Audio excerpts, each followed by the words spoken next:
Hello বন্ধুরা, আজকে আমার মনটা খুবই খুশি কারণ আমার প্রিয় খাবার হচ্ছে সেটা হচ্ছে মাটন, যেটা আমি খুব ভালোবাসি খেতে। তো ভিডিওটা স্টার্ট করছি এখান থেকেই। প্লিজ আমাকে সাপোর্ট করো, পাশে থাকো, আর কিছুই বলার নেই। তো যে দেখো আমি মাটনটা কীভাবে রান্না করি সেটাই তোমাদেরকে আজকে বলবো।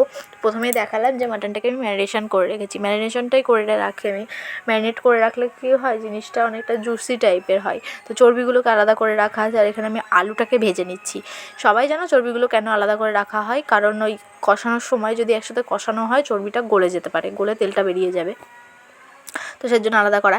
এটাকে আলাদা করে দেখানোর কিছুই নেই, আমিও জানি। হয়তো অনেকে আমাকে বলবে এটা আবার কি, সবাই তো পারে। তো যাই হোক, মন চাইলো তাই দেখালাম, তোমাদের সাথে সব কিছু শেয়ার করতে ভালো লাগে, ব্যাস এইটুকুনি।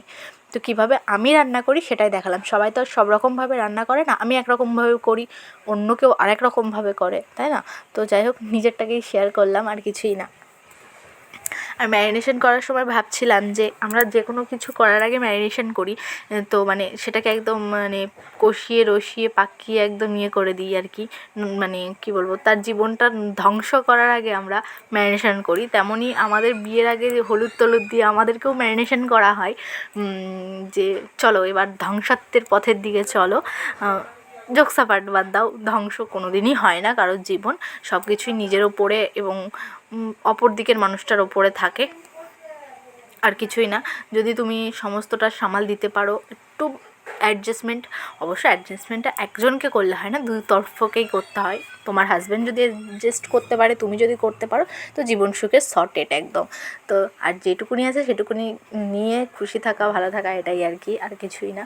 তো এখানে আমি রান্না করছি, আর আমি এখন যখন ভয়েস ওভার দিচ্ছি এটা দেখার পরে আমার তখনই খেতে ইচ্ছা করছে, কিন্তু আর তো খাওয়া যাবে না কারণ এটা হয়ে গেছে।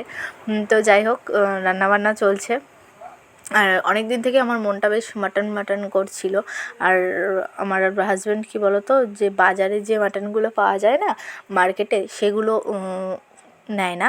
পাড়ায় যদি কাটে তো সেখান থেকে অনেক সময় পাড়াতে যারা পোষে তারা কাটে না, বিক্রি করে কেটে, তো তখন নেয়। কারণ এটা একদম ফ্রেশ, মানে চোখের সামনে কাটছে, তুমি দেখতে পাচ্ছ, জল দেওয়া হয় না। কিন্তু মার্কেটে কী হয়, অনেক সময় মাটনে জল দিয়ে তারপরে ওটাকে ইয়ে করা হয় ওজনটাকে বাড়ানোর জন্য। তো সেক্ষেত্রে সেই মাটন খেতেও ভালো লাগে না।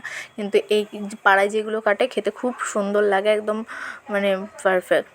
আর দেখাও যায় যে তোমাকে মাটন দিচ্ছে না কি অন্য কিছু দিচ্ছে, অনেক সময় অনেক রকম জিনিস দিয়ে দেয়। এখানে আমি একদম গ্যাসের ফ্লেমটা লো দিয়ে না কষাচ্ছিলাম, আর একটু জলটাকে বেশি দিয়ে কষাই আমি একদম লো করে, কারণ মানে সেদ্ধটা হয়ে যায়। আর একদম তেল ছেড়ে দেওয়ার পর আমি এখানে জল ঢেলে দিলাম।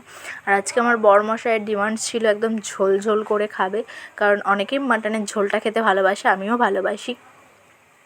তো এখানে দেখো একদম ঝোল ঝোল করে রান্না করব আজকে।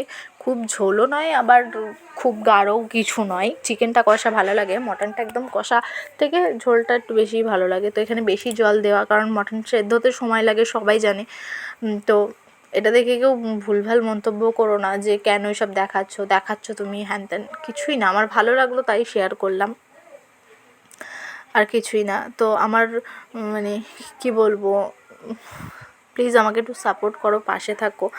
আর এই যে এখানে আমি আমার বরের জন্য তুলে রেখেছিলাম আর আমার জন্য তুলে রেখেছিলাম। এটা আমার স্বভাব, বিয়ের আগে মায়ের সামনে গিয়ে বাটি হাতে দাঁড়াতাম, এখন নিজেকেই তুলে খেতে হয়, এই হচ্ছে বিষয়। আমি খেয়ে দেখছিলাম কেমন হয়েছে, আমার রিয়েকশন দেখে বুঝতে পারবে নিজের রান্না নিজেই প্রশংসা করছি, কারণ এই মুহূর্তে তো কেউ করার নেই, তো আমি নিজেই করছি। খুব সুন্দর হয়েছিল। তো আজকের ভিডিওটা এই অবধি, সবাই ভালো থেকো, সুস্থ থেকো, টাটা, বাই বাই।